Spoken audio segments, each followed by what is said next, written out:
अर्धवार्षिक परीक्षा 2021 कक्षा 9 विषय हिंदी के सॉल्यूशन के बारे में बात करेंगे।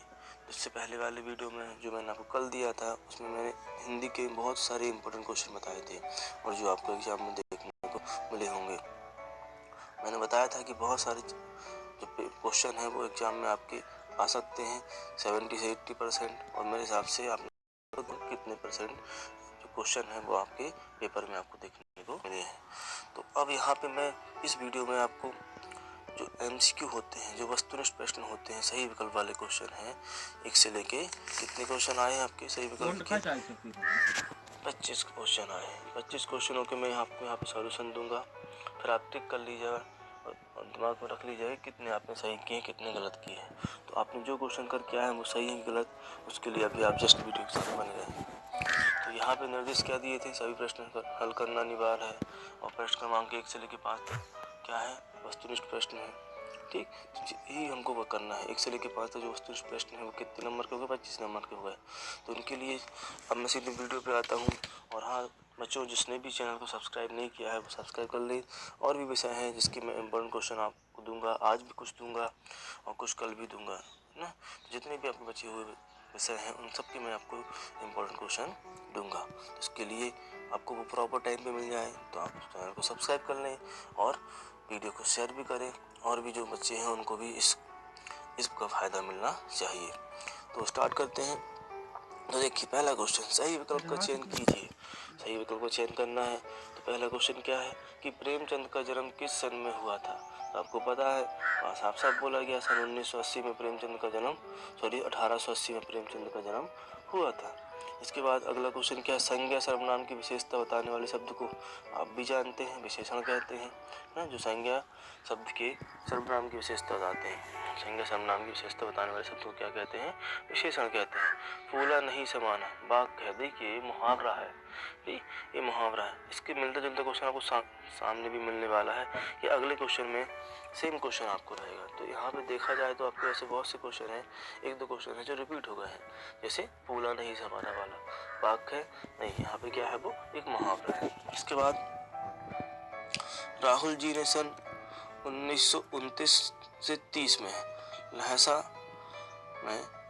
लहसा की यात्रा किस देश के रास्ते से की थी। देखिए राहुल जी वाला सेकंड पार्ट है हमारा, लहसा की यात्रा, उसमें साफ साफ बोला गया है कि नेपाल से उसने यात्रा की थी। तो किस देश के सहारे की थी, तो नेपाल के रास्ते से उसने तिब्बत की यात्रा की थी।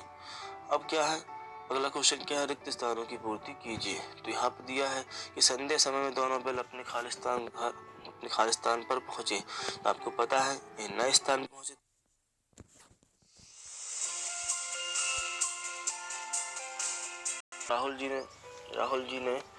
राहुल जी के द्वारा रचित पुस्तकों की संख्या कितनी थी। आपने देखा था वहाँ पे 150 पुस्तक थी, है ना। राहुल जी के द्वारा लिखा है वो रचित पुस्तकों की संख्या कितनी थी, 150। कविता के शब्दों के अनुशासन को, तो कविता के शब्दों के अनुशासन को खालिस्तान कहते हैं। तो आपको पता है छंद कहते हैं। ठीक, इसके बाद क्या है, क्वेश्चन रिपीट हुआ नहीं, फूला नहीं समाना बाग खालिस्तान का उदाहरण है, तो मुहावरे का उदाहरण है। किसका उदाहरण है, मुहावरे का उदाहरण है। अगला क्वेश्चन है सत्य सत्य का चयन कीजिए, ट्रू एंड फॉल्स है। तो पहला क्या है, किसी एक वर्ण की आवृत्ति होने पर यमक अलंकार बनता है। तो यमक अलंकार वर्ण की आवृत्ति पर नहीं होता है, शब्द की आवृत्ति पर होता है। तो क्या हो गया, गलत हो गया। अगला क्वेश्चन क्या है कि रस मुख्य रूप से 9 प्रकार के होते हैं। तो बिल्कुल सही है, 9 प्रकार के होते हैं। इसके बाद वात्सल रस भी जोड़ दिया गया है। तो 10 हो लिखा हो संख्या या 9 लिखी दोनों सही मानी जाएगी। इसके बाद क्या है, लल छद नहीं है ये, धत बोलते इसको जब हम पढ़ते थोड़ा सा।